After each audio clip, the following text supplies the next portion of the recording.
Hello friends, कैसे आप सब लोग। फ्रेंड्स, आज हम लोग नेशनल इनकम का पार्ट 2 देखेंगे। आज का वीडियो बहुत ही ज़्यादा इम्पोर्टेंट है अगर आपको नेशनल इनकम समझना है, क्योंकि इकोनॉमिक्स के पूरे सिलेबस में सबसे ज़्यादा कठिन अगर कोई माना जाता है तो नेशनल इनकम माना जाता है। अगर नेशनल इनकम समझ आ गया तो इकोनॉमिक्स के बहुत सारे जो टॉपिक होंगे उसके आगे बहुत ईजी होंगे, यही थोड़ा सा कठिन होगा। इसको समझना बहुत इंपॉर्टेंट है। तो हम क्या करेंगे कि पहले थोड़ा सा पिछला जो वीडियो हमने पढ़ा था उसको एक बार रिकॉल करेंगे कि पीछे हमने क्या पढ़ा था। उसके बाद हम आएंगे अपने मेन मुद्दे पे, जो आज का हमारा टॉपिक होगा जीडीपी के बारे में सब कुछ समझना। जीडीपी क्या होती है, जीडीपी का कैलकुलेशन किस तरह किया जाता है, जीडीपी में किन किन चीज़ों को शामिल किया जाता है, नॉमिनल जीडीपी क्या होती है, रियल जीडीपी क्या होती है, बेस ईयर क्या होता है। तो इन सारी चीज़ों को क्या करेंगे, समझेंगे। आज का वीडियो टोटल फोकस्ड होगा केवल और केवल जीडीपी पे। तो आगे बढ़ने से पहले पिछला वीडियो एक बार रिकॉल कर लेते हैं। तो पीछे हमने क्या क्या पढ़ा।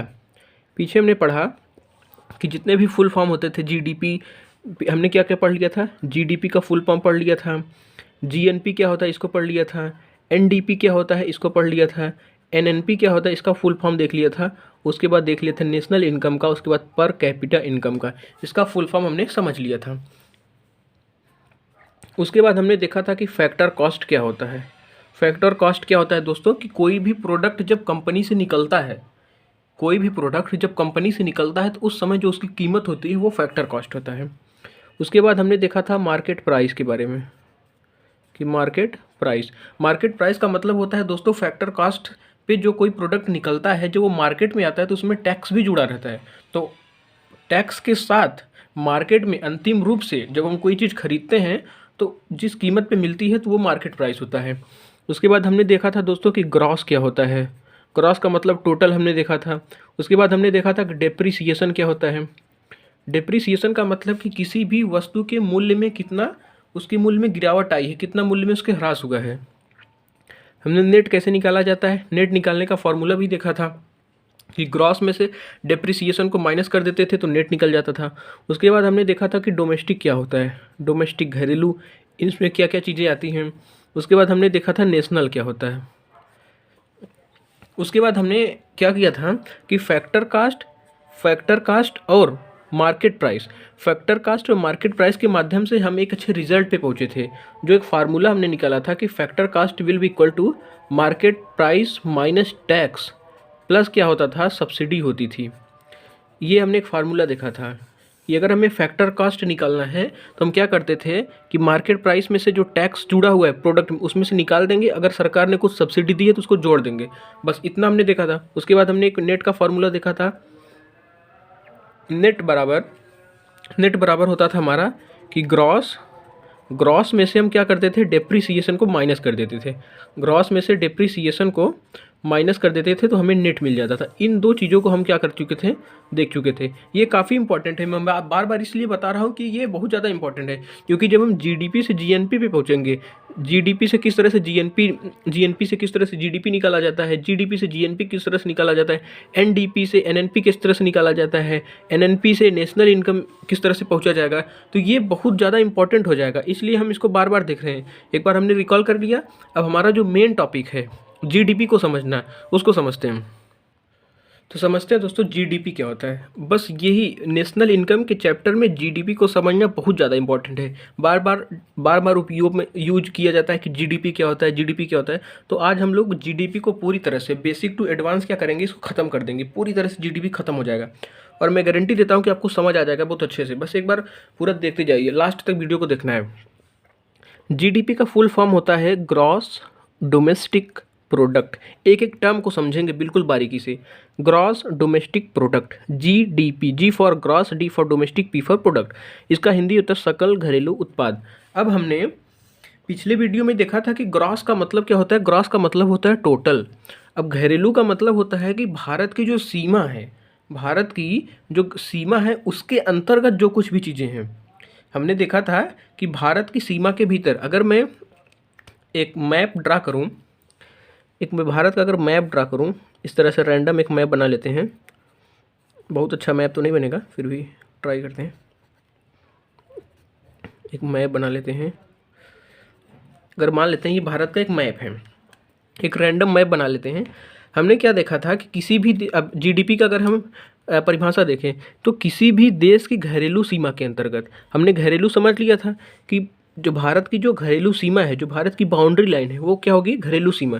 कि किसी भी देश की घरेलू सीमा के अंतर्गत एक वित्तीय वर्ष में सभी निवासी और गैर निवासी, अब हमने देखा था कि भारत की जो घरेलू सीमा है, इस भारत की घरेलू सीमा के भीतर भारत के लोग तो हैं ही, इसमें बाहर से भी आने वाले लोग भी रहते हैं। जैसे अमेरिका के भी हमने देखा था कि कुछ कुछ क्या होंगे, अमेरिका के होंगे, कुछ क्या होंगे यूके से के रह रहे, ब्रिटेन के भी होंगे, कुछ मान लेते हैं रसिया के लोग होंगे, कुछ मान लेते हैं पाकिस्तान के लोग भी रह रहे होंगे, मान लेते हैं कुछ बांग्लादेश की भी होंगे। तो भारत की घरेलू सीमा के भीतर क्या है, भारत के भी निवासी हैं और गैर निवासी भी। गैर निवासी का मतलब जो भारत के नहीं हैं, जो बाहर से आए हुए हैं, उनके द्वारा उत्पादक इकाइयों द्वारा उत्पादित वस्तु और सेवाओं का अंतिम मौद्रिक मूल्य।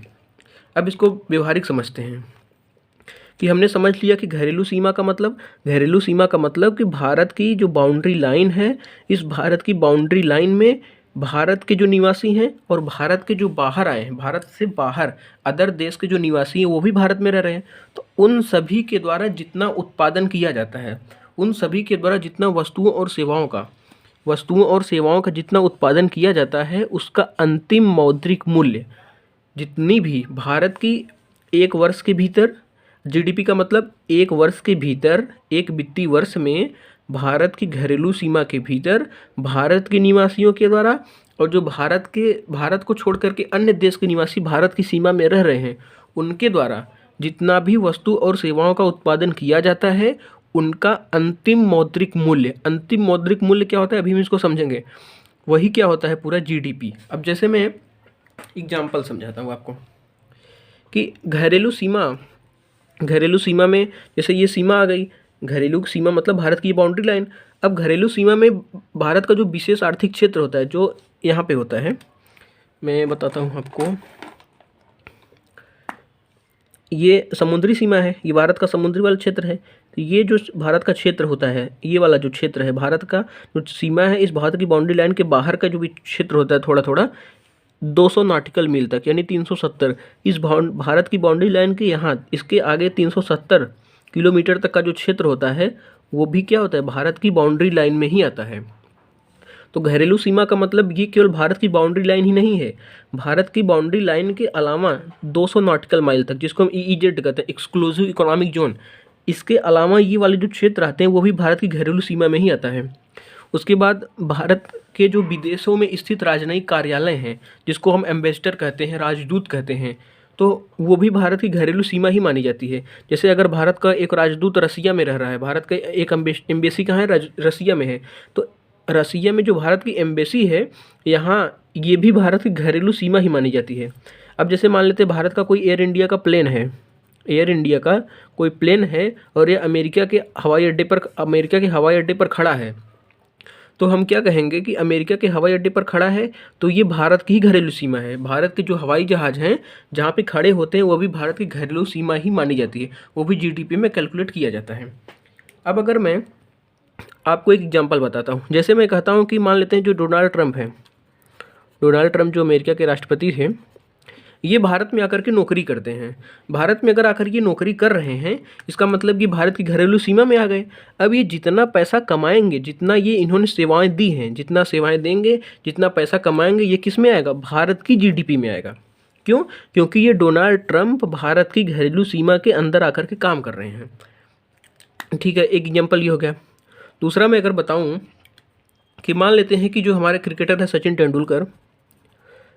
तेंदुलकर, इन्होंने क्या किया, ये चले गए अमेरिका, कहाँ चले गए, या फिर मान लेते हैं ये चाइना चले जाए। अब ये चाइना चले गए, अब यहाँ पे जाने के बाद उन्होंने क्या किया, वहाँ पे एक विज्ञापन किया।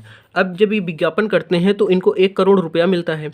1 करोड़ रुपया किस में गिना जाएगा, 1 करोड़ रुपया भारत की जीडीपी में नहीं आएगा, क्योंकि जो इन्होंने सेवाएं दी हैं वह चाइना में जाकर के की हैं, चाइना की बाउंड्री लाइन में जाकर के इन्होंने सेवाएं दी हैं, इसलिए भारत की जीडीपी में ये काउंट नहीं होगा।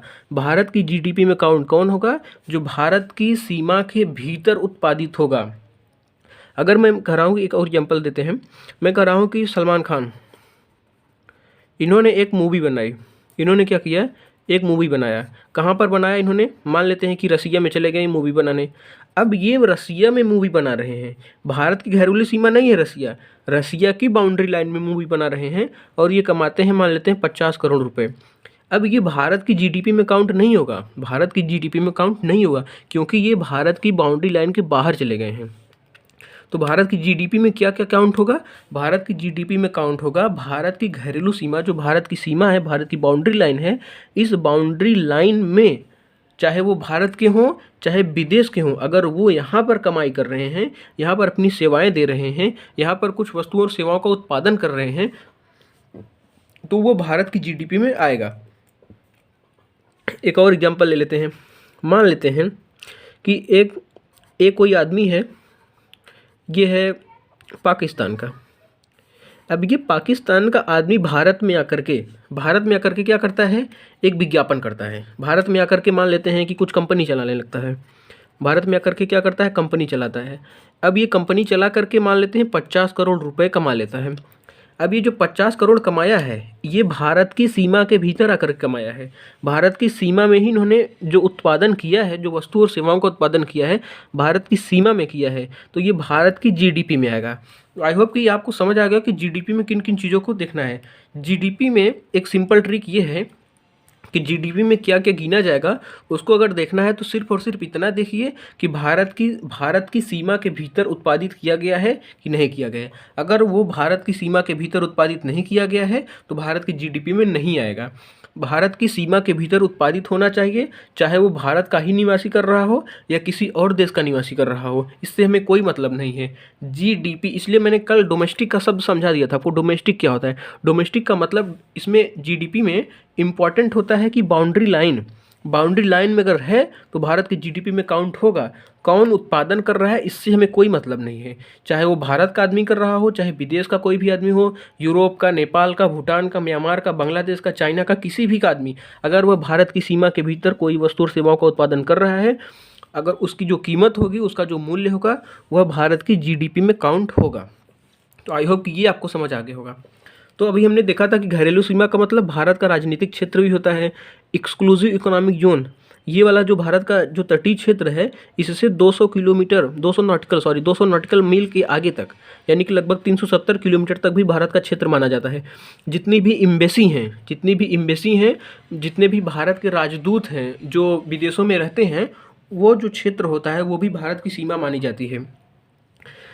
उसके बाद जितने भारत के जो प्लेन होते हैं, भारत के जितने भी हवाई जहाज़ होते हैं, विदेशों में जो जिस स्थान पर खड़े होते हैं, वो भी भारत की सीमा मानी जाती है। जैसे अगर मैं कहूँ कि भारत के मान लेते हैं ये एयर इंडिया की कोई फ़्लाइट है, एयर इंडिया की फ़्लाइट अमेरिका में है, अमेरिका में ये खड़ी है, वहाँ पे खड़ी है।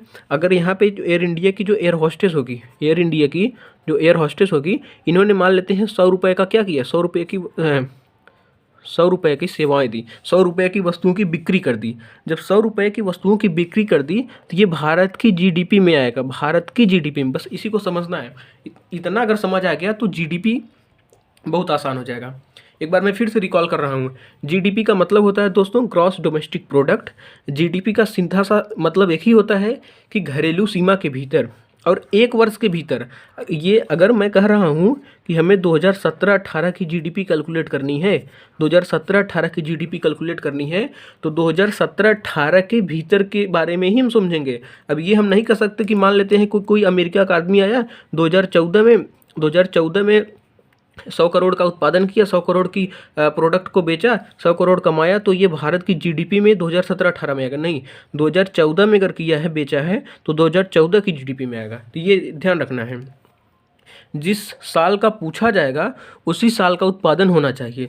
अगर 2017-18 की जीडीपी की बात चलेगी तो 2017-18 में जितना उत्पादन होगा भारत की घरेलू सीमा के भीतर, वही जीडीपी में काउंट किया जाएगा।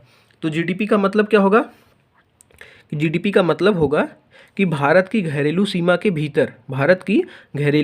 के भीतर जो वस्तुओं और सेवाओं का उत्पादन किया जाता है, और वस्तुओं और सेवाओं का अंतिम मौद्रिक मूल्य। अभी हम ये समझेंगे कि वस्तुओं और सेवाओं का अंतिम मौद्रिक मूल्य का क्या मतलब। अभी हमने समझ लिया कि जीडीपी में केवल और केवल बाउंड्री लाइन का महत्व होता है। सीमा, घरेलू सीमा जो भारत की होती है, जो भारत की बाउंड्री लाइन होती है, उसके भीतर उत्पादन होना चाहिए, चाहे वो भारत का आदमी कर रहा हो, चाहे वो विदेश का आदमी कर रहा हो। बस इसी से हमें मतलब है। अभी हम देखते हैं कि वस्तुओं और सेवाओं का अंतिम मौद्रिक मूल्य, इसका क्या मतलब होता है। तो दोस्तों देखते हैं कि अंतिम वस्तुओं और सेवाओं का मौद्रिक मूल्य, इसका क्या मतलब होता है। अंतिम वस्तुओं, अभी हमने पढ़ा था परिभाषा में कि अंतिम वस्तुओं और सेवाओं का मौद्रिक मूल्य, इसका क्या मतलब होता है। इसका मतलब ये होता है कि अगर मैं कि किसी भी वस्तु का जो मूल्य होता है उसको अंतिम मूल्य को हमें ऐड करना है जीडीपी में। जैसे जैसे मैं कहता हूँ कि मान लेते हैं कि एक कोई किसान है। अब ये किसान क्या करता है, कपास का उत्पादन करता है। तो 100 रुपये का इन्होंने कपास का उत्पादन किया, इसको कितना लगा, 100 रुपये के कपास के उत्पादन करने में लग गए। अब ये क्या करेगा, अपने कपास को किसी कंपनी को क्या कर देता है, किसी कंपनी को बेच देगा। अब इस कंपनी को मान लेते हैं इसने 200 में बेच दिया। अब जब इस कंपनी को 200 में इसको बेच देता है, उत्पादन करने में कितना लग गया, 100। कंपनी को कितने में बेच दिया, 200 में। अब ये कंपनी क्या करेगी, इसका बनाएगी कपड़ा। अब इसका जब कपड़ा बनाएगी तो मान लेते हैं कि कपड़ा बनाने में कुल खर्चा आया इसको 350 रुपये। 200 में खरीदा और 150 रुपये में सब कुछ कंप्लीट करके 350 रुपये में कपड़ा तैयार कर देता है। अब 350 में कपड़ा तैयार कर देता है तो मार्केट में ये क्या करेगा, टैक्स वैक्स जोड़ के मान लेते हैं कि 500 रुपये में एक शर्ट फाइनली क्या कर देता है, मार्केट में बिक रहा है, 500 रुपये में बिक रहा है। तो हम ये क्या करेंगे कि जीडीपी में 100, 200, 350 इन जो बीच में इसको नहीं काउंट करेंगे। 100, 200 और ये 350 और ये 500। अगर मैं बीच में जो प्राइस है इसको काउंट करूँगा तो इसकी कीमत बहुत ज़्यादा हो जाएगी। यही इसका मतलब है। अंतिम वस्तु और सेवा का मतलब जो फाइनली कितने में बिक रहा है, फाइनल प्रोडक्ट, फाइनल कीमत इसकी कितनी है, 500 रुपये। तो फाइनल जो कीमत होगी जितने में मार्केट में मिलेगा उसी को हम क्या करेंगे, ऐड करेंगे। जो बीच में 100 रुपये, ये 200 कंपनी को दिया, 350 में तैयार किया, अगर इन सारी चीज़ों को जोड़ेंगे तो ये बार बार जुड़ रही। अब जैसे 500 है तो 500 रुपये में ये रिपीटेशन हो जाएगा, तो इसको हम नहीं काउंट करेंगे। तो आई होप कि अंतिम मूल्य क्या होता है वस्तु का वो समझ आ गया। अंतिम मौद्रिक मूल्य का मतलब मार्केट में जितने पे ये प्रोडक्ट बिकेगा वही क्या होगा, हमारा अंतिम मौद्रिक मूल्य हो जाएगा। तो आई होप कि जीडीपी आपको समझ आ गया होगा कि जीडीपी का मतलब क्या होता है। जीडीपी में बस एक ही चीज़ याद करना है, जीडीपी अगर आया दिन पहली बार जीडीपी शब्द सुने हैं तो अगर जीडीपी निकालना है, कोई भी पूछे जीडीपी के बारे में तो सिर्फ और सिर्फ बताना क्या है, बताना ये है कि घरेलू जो सीमा है भारत की, उस घरेलू सीमा के भीतर चाहे वे भारत के निवासी हों चाहे भारत के निवासी नहीं हों, उन सभी के द्वारा उस समय में जिस समय में पूछा जा रहा है, जैसे एक वित्तीय वर्ष में अगर 2017-18 का पूछा जा रहा है तो 2017-18 के बारे में सोचेंगे, तो उसमें उत्पादित जो वस्तु और सेवाएं हैं उनका अंतिम मौद्रिक मूल्य। अभी हमने अंतिम मौद्रिक मूल्य मतलब समझा कि फाइनली प्रोडक्ट कितने में बिक रहा है मार्केट में, उसकी कीमत को हम जोड़ेंगे। ये कीमत बीच में नहीं कि 100 रुपये में इसको दिया तो 200 में कंपनी को देता है तो कंपनी 350 का बनाती, बीच का जो इंटरमीडिएटरी आ रहा है उसको हम नहीं ऐड करेंगे। वस्तुओं और सेवाओं का, ये जो वस्तुओं और सेवाओं का अंतिम मौद्रिक मूल्य है, इसके डिफिनीशन पे कई बार सवाल आया है कि जीडीपी का मतलब क्या होता है। तो जीडीपी में कुछ चीज़ें जो याद करनी है उसको मैं एक बार से फिर से बताता हूँ। जीडीपी में याद क्या करना है कि घरेलू सीमा। जीडीपी में क्या ध्यान रखना है, जीडीपी में ध्यान रखना है घरेलू सीमा। जीडीपी में क्या ध्यान रखना है कि वित्तीय वर्ष, किस वर्ष का है पूछा जा रहा है, इस वर्ष को ध्यान में रखना है। जीडीपी में क्या ध्यान रखना है कि जीडीपी में घरेलू सीमा इंपॉर्टेंट है, चाहे वह विदेशी हो चाहे भारत के ही हो, उत्पादन इससे में कोई मतलब नहीं है, मतलब हमें सिर्फ है कि भारत की भी सीमा में होना चाहिए। उसके बाद अंतिम मूल्य होना चाहिए, अंतिम वस्तु और जो सेवा है उसके अंतिम मूल्य को हम काउंट करेंगे। इतना अगर समझ आ गया तो बस जीडीपी बस इतना ही है। अब जीडीपी के टाइप के बारे में थोड़ा सा और आगे समझते हैं कि जीडीपी का प्रकार क्या होता है। तो दोस्तों जीडीपी जो होती है मुख्य रूप से 2 प्रकार की होती है। जीडीपी कितने प्रकार की होती है, तो जीडीपी मुख्यतः होती है 2 प्रकार की। एक जीडीपी होती है नॉमिनल जीडीपी, जो नाम मात्र की जीडीपी होती है, ये क्या होता है अभी देखेंगे। और एक होती है रियल जीडीपी। रियल जीडीपी का मतलब होता है वास्तविक जीडीपी। अब ये नाम मात्र की जीडीपी क्या होती है और ये वास्तविक जीडीपी क्या होती है, इसको समझते हैं। इसको समझने से पहले हम समझ लेंगे कि बाजार मूल्य क्या होता है और स्थिर मूल्य क्या होता है। और इन सारी चीज़ों से पहले एक और चीज़ आएगी जिसको हम कहेंगे कि बेस ईयर। बेस ईयर का बहुत ज़्यादा महत्व होता है, क्योंकि हम जीडीपी जब काउंट करते हैं तो जो हम कैलकुलेशन करते हैं कि 7% जीडीपी हमारे देश की ग्रोथ हो रही है, 10% अनुमान लगाया है कि हमारे देश की जीडीपी में 10% का ग्रोथ होगा। तो ये क्या होता है 10%, 7%, 8%? अभी कोरोना का टाइम चल रहा था तो हमें पता चला कि हमारी जीडीपी माइनस में चली गई है। तो इन सारी चीज़ों का मतलब क्या होता है, पूरा हम कॉम्प्रिहेंसिव वे में सारी चीज़ों को समझेंगे। तो नॉमिनल जीडीपी क्या होती है, रियल जीडीपी, इसका क्या मतलब होता है, इसको समझने से पहले समझ लेते हैं कि मार्केट प्राइस क्या होता है। बाजार मूल्य, बाजार मूल्य मार्केट प्राइस, और एक होता है स्थिर मूल्य जिसको हम क्या कहते हैं, कांस्टेंट प्राइस, कांस्टेंट प्राइस। और जो मार्केट प्राइस होता है, कभी कभी किसी किसी बुक में इसको दिया गया है करंट प्राइस, करंट प्राइस, और ये कांस्टेंट प्राइस हो गया।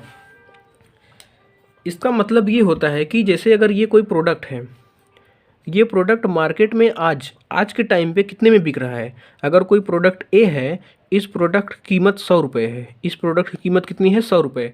मार्केट में आज के टाइम पे 100 रुपये में अगर बिक रहा है तो हम कहेंगे कि इस प्रोडक्ट की मार्केट प्राइस कितना है, 100 रुपया है। ठीक है। उसके बाद दूसरा होता है constant price, constant price. Constant price जो होता है दोस्तों, इसका मतलब होता है कि एक ऐसा हमने मानक तैयार किया हुआ है जिसके आधार पे हम वस्तु और सेवाओं की कीमत का निर्धारण करते हैं। और जो हमने मानक तैयार किया है उसी को कहते हैं बेस ईयर। और बेस ईयर हमारा कितना है, 2011 और 12। इसको याद करना है, इसको याद रखना इंपॉर्टेंट है। बेस ईयर का मतलब बेस ईयर 2011-12 होना चाहिए। इस 2011-12 हमने बेस ईयर क्यों लिया, इसको देखते हैं। जैसे अगर मैं कहता हूँ कि एक नॉर्मल व्यक्ति की बात करें, एक जो नॉर्मल इंसान है इसकी बात करें, तो हम कहेंगे कि ये, इसको मैं गरीब कह रहा हूँ, ये कि बहुत गरीब है, और मैं एक बार इसको कह रहा हूँ ये बहुत अमीर है। अब हो सकता है कि आपको सुनने में ऑड लगे, लेकिन वास्तविकता तो यही है। क्या है वास्तविकता, जब मैं इस नॉर्मल व्यक्ति की तुलना करता हूँ, मान लेते हैं मैं इसकी तुलना करता हूँ अंबानी से। अब अंबानी की तुलना में ये नॉर्मल व्यक्ति क्या होगा, बहुत ही गरीब लगेगा। और लेकिन जब मैं इस व्यक्ति की तुलना, इस व्यक्ति की, नॉर्मल व्यक्ति की तुलना कर रहा हूँ एक बहुत ही किस इंसान से, जो बहुत गरीब किस्म का इंसान है, जब मैं किसी गरीब से इसकी तुलना कर रहा हूँ तो ये हमें बहुत अमीर दिखेगा।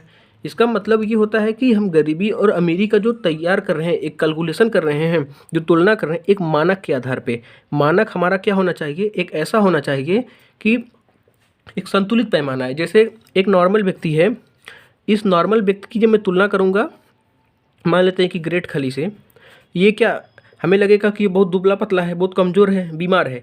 लेकिन मैं इसी व्यक्ति की तुलना, इस नॉर्मल व्यक्ति की तुलना एक ऐसे व्यक्ति से तुलना कर रहा हूँ जो वास्तव में ही बीमार है, तो हमें लगेगा कि इसकी तुलना में ये बहुत स्वस्थ है। तो अभी हमने जब इसकी तुलना की खली से, तो ये बहुत दुबला पतला दिख रहा था, लेकिन जब हमने इस बीमार व्यक्ति से इसकी तुलना की तो हमें ये हष्ट पुष्ट दिख रहा था। तो ऐसा एक मानक होना चाहिए जिसमें बहुत ज़्यादा उतार चढ़ाव ना आए। इसलिए हम जब जीडीपी का कैलकुलेशन करते हैं तो हम एक बेस ईयर का कंसेप्ट लाते हैं। बेस ईयर के आधार पे हम डिसाइड करते हैं कि कीमतों में कितना बढ़ाव, कितना घटा, कितना बढ़ा। तो बेस ईयर का बस यही कंसेप्ट है। अभी बस इतना याद करना है कि बेस ईयर जो होता है 2011-12 को हम क्या करते हैं, बेस ईयर मानते हैं। अभी मैं और आगे समझाऊंगा तो और अच्छे समझ आएगा। सबसे पहले देखते हैं कि जीडीपी दो प्रकार की होती है। एक जीडीपी होती है नॉमिनल जीडीपी, एक होती है रियल जीडीपी। जब हम, नॉमिनल का मतलब होता है नाम मात्र का जीडीपी, इसमें अंतर एक बार थोड़ा सा देख लेते हैं। नॉमिनल जीडीपी का मतलब क्या होता है और रियल जीडीपी का मतलब होता है। अगर मैं नॉमिनल जीडीपी का डेफिनेशन बताऊं, नॉमिनल जीडीपी का डेफिनेशन बताऊं तो नॉमिनल जीडीपी होती है जब एक वर्ष में उत्पादित वस्तु और सेवाओं के मूल्यों की गणना जब हम करते हैं मार्केट प्राइस पे, मार्केट प्राइस पे जब वस्तु और सेवाओं की हम जब गणना करते हैं तो मार्केट प्राइस पे अगर हम कर रहे हैं, हमने पीछे पढ़ा है अभी हमने पढ़ा मार्केट प्राइस क्या होता है। जब मार्केट प्राइस पे वस्तु और सेवाओं की गणना करेंगे तो उसको कहेंगे नॉमिनल जीडीपी। जब स्थिर मूल्य पर करेंगे, स्थिर मूल्य का मतलब बेस ईयर के आधार पर हम करेंगे वस्तु और सेवाओं का, तो उसको कहेंगे रियल जीडीपी। अगर मैं एक एग्जाम्पल बताऊँ, मान लेते हैं कि ये किसान है, ये किसान है ए। अब ये किसान ए है, ये क्या करता है कि 2021-22 में 50 कुंटल क्या करता है, गेहूं का उत्पादन करता है। 50 कुंटल क्या कर रहा है, गेहूं का उत्पादन कर रहा है। अब एक कुंटल गेहूं का कीमत, एक कुंटल गेहूं की कीमत जो इस समय है, मान लेते हैं 2 रुपया। तो 50 कुंटल गेहूं की कीमत कितनी हो जाएगी? 100 रुपये हो जाएगी। अब मान लेते हैं कि इसी 50 कुंटल गेहूं का उत्पादन 2011-12 में इसी ने किया था। 2011-12 में 50 कुंटल गेहूं का इन्हें उत्पादन किया था। अब 50 कुंटल गेहूं का उत्पादन जब इन्होंने 2011-12 में किया था, तो उस समय हम कह रहे हैं कि एक कुंटल गेहूं की जो कीमत थी वो थी 1 रुपया। अब इसकी कीमत कितनी आएगी? अब ये आएगी 50 रुपया। तो एक नॉर्मल आदमी सोचेगा कि 2011-12 में 50 कुंटल गेहूं का उत्पादन किया तो 50 रुपये इसकी जीडीपी आ गई। अब 2021-22 में उत्पादन किया 50 कुंटल, इसकी कीमत कितनी आ गई? 100 रुपया। तो हम कहेंगे कि हमारी जीडीपी 50 से 100 रुपया हो गई। अगर कोई ऐसा कहता है तो इसका मतलब कि वो मूर्ख आदमी है। क्यों? क्योंकि जीडीपी का कभी भी मतलब ये नहीं होता कि हम कीमत को मापें। जीडीपी हमेशा देखा जाता है कि वस्तु और सेवाओं का उत्पादन बढ़ा है कि नहीं बढ़ा है। अब देखिए 2021-22 में भी 50 कुंटल गेहूं का उत्पादन हो रहा है और 2011-12 में भी 50 कुंटल का ही गेहूं का उत्पादन हो रहा है। हमने देखा कि हमारा उत्पादन आज भी 50 कुंटल ही है और 2011-12 में भी 50 कुंटल ही था। हमारे उत्पादन में वृद्धि नहीं हुई है, हमारे कीमतों में वृद्धि हो गई है। पहले 1 कुंटल गेहूं का उत्पादन होता था, 1 कुंटल की कीमत 1 रुपये थी, आज 1 कुंटल गेहूं का कीमत है 2 रुपया। तो हमारी कीमत में वृद्धि हुई है। जीडीपी का कभी भी कहीं तक ये मायने नहीं होता कि हम कीमतों को मापें। जीडीपी का मतलब होता है कि उत्पादन हमारा कितना बढ़ा है। तो नॉमिनल जीडीपी और रियल जीडीपी का मतलब क्या होता है दोस्तों? ये मैं बता रहा हूँ। नॉमिनल जीडीपी बाजार मूल्य पर वस्तु और सेवाओं का मूल्य कितना है। अब जैसे बाजार मूल्य पर मतलब 2021-22 में 1 कुंटल गेहूं की कीमत कितनी है? 2 रुपये। तो 50 कुंटल गेहूं का उत्पादन कितना हो गया? 100 रुपया। तो ये हम कहेंगे कि हमारा नॉमिनल जीडीपी है। ये हमारा नॉमिनल जीडीपी, नाम मात्र की जीडीपी है। उत्पादन तो हमारा 50 कुंटल तब भी था 2011-12 में भी, और उत्पादन हमारा आज भी उतना ही है। उत्पादन में हमारे कोई वृद्धि नहीं हुई है। हमारे वृद्धि किस में हुई है? कीमतों में वृद्धि हुई है। तो हम जीडीपी में कीमत को नहीं मापते, जीडीपी में हम मापते हैं कि हमारा उत्पादन बढ़ा है कि नहीं बढ़ा है। अभी मैं और आगे बताता हूँ कि बाजार मूल्य पर अगर वस्तु और सेवाओं का मूल्य निकालना है तो नॉमिनल जीडीपी। जैसे ये हमने क्या किया? बाजार मूल्य पर ही निकाला। आज बाजार में 1 कुंटल गेहूं की कीमत कितना है? 2 रुपया। तो 50 कुंटल गेहूं की कीमत कितनी हुई? 100 रुपये। तो बाजार मूल्य पर हमने निकाला। इसका मतलब ये हमारा है नॉमिनल जीडीपी। अब स्थिर कीमत मतलब 2011-12, हमने बेस ईयर क्या बताया? 2011-12। तो 2011-12 के आधार पे 2011-12 में जो कीमतें थी उसके आधार पर जब हमने निकाला तो ये हमें पता चला कि वास्तव में हमारी जीडीपी, जो रियल जीडीपी है, वह 50 रुपये ही है। क्योंकि हमारा जो जीडीपी का मकसद होता है कभी भी कीमत को मापना नहीं होता। इस बात को याद रख लेना है, रट लेना है कि जीडीपी का कभी भी कहीं से उद्देश्य ये नहीं होता कि हम कीमत को मापें। जीडीपी का मतलब होता है उत्पादन को मापना। उसके बाद नॉमिनल जीडीपी और रियल जीडीपी में अंतर क्या होता है? मुद्रास्फीति नहीं घटाई जाती। देखिए दोस्तों, ये जो 1 कुंटल गेहूं की कीमत पहले 1 रुपये थी, अब 1 कुंटल गेहूं की कीमत 2 रुपये है। ये क्यों बढ़ गया? ये महंगाई बढ़ी है, क्योंकि गेहूं का उत्पादन तो उतना ही है।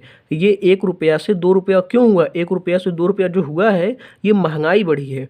पहले 1 कुंटल गेहूं की कीमत 1 रुपये थी, अब 1 कुंटल गेहूं की कीमत 2 रुपये है। इसका मतलब गेहूं की कीमतों में क्या हुआ? वृद्धि हो गया और ये महंगाई बढ़ी है, उत्पादन नहीं बढ़ा है। तो नॉमिनल जीडीपी में महंगाई को शामिल किया जाता है, इसमें महंगाई नहीं घटा रहे हैं। लेकिन जो हम रियल जीडीपी निकाल रहे हैं इसमें हम महंगाई को शामिल नहीं करते। जो नॉमिनल जीडीपी होती है इसको कैलकुलेट करना थोड़ा सा कठिन होता है, इसको थोड़ा सा कैलकुलेट करना ज़्यादा आसान होता है। और नॉमिनल जीडीपी से आंकड़े कम विश्वसनीय होते हैं। इसका क्या मतलब होता है? इसको मैं अगर बताऊं, जैसे आप सुनते होंगे कि जीडीपी हमेशा चिल्लाते रहते हैं। तो जीडीपी में अगर मैं कहूँ कि नॉमिनल जीडीपी निकाला जाता है, अगर किसी भी देश को अपनी जीडीपी ज़्यादा दिखानी है तो क्या करेगा? महंगाई ज़्यादा बढ़ा देगा। जैसे अगर मैं कह रहा हूँ कि यहाँ पर 50 कुंटल गेहूँ है, 1 कुंटल गेहूँ की कीमत 1 रुपया, तो 50 रुपया। अब यहीं अगर किसी भी देश को अपनी जीडीपी बढ़ाकर दिखानी है तो क्या करेगा? महंगाई बढ़ा देगा। 1 कुंटल गेहूँ की कीमत अगर 2 रुपये है तो 1 कुंटल गेहूँ की कीमत कर देता है 10 रुपया। जब 1 कुंटल गेहूँ की कीमत 10 रुपया कर देगा तो 500 कुंटल की कितने में मिल जाएगा? 500 रुपये में। तो हम कहेंगे कि हमारी जीडीपी 500 रुपये हो गई। लेकिन ये गलत है, ये सिर्फ और सिर्फ महंगाई है, महंगाई बढ़ी है। तो हमारा उद्देश्य कहीं से कहाँ तक महंगाई को मापना नहीं होता, हमारा उद्देश्य होता है कि हमारा उत्पादन कितना बढ़ा है। अगर उत्पादन नहीं बढ़ा है तो हम कहेंगे कि हमारी जीडीपी में कोई वास्तविक वृद्धि नहीं हुई है।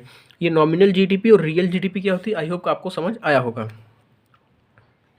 अब थोड़ा सा हम लोग और आगे देखते हैं कि अभी हमने क्या क्या पढ़ लिया। बस एक बार इसको कंक्लूड कर लेते हैं फिर से, क्योंकि मैं इसमें ज़्यादा तेज़ी से आगे नहीं बढ़ना चाहता, क्योंकि मैं चाहता हूँ कि ये कॉन्सेप्ट बिल्कुल पूरी तरह से समझ आ जाए, इसमें जो जितना भी दुख होता है दूर हो जाए, क्योंकि ये थोड़ा सा कठिन टॉपिक माना जाता है। लेकिन मैं इसमें थोड़ा सा स्लो चलूँगा जिससे कि ये एकदम क्रिस्टल क्लियर हो जाए।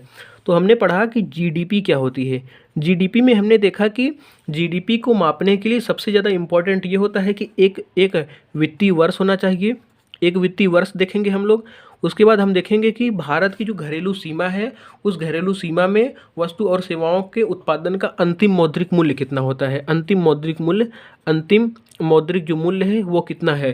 तो जीडीपी के कैलकुलेट के लिए ये दो चीज़ें। उसके बाद हमने देखा कि जीडीपी दो प्रकार की होती है। एक होती है नॉमिनल जीडीपी, नाम मात्र की जीडीपी, एक होती है रियल जीडीपी।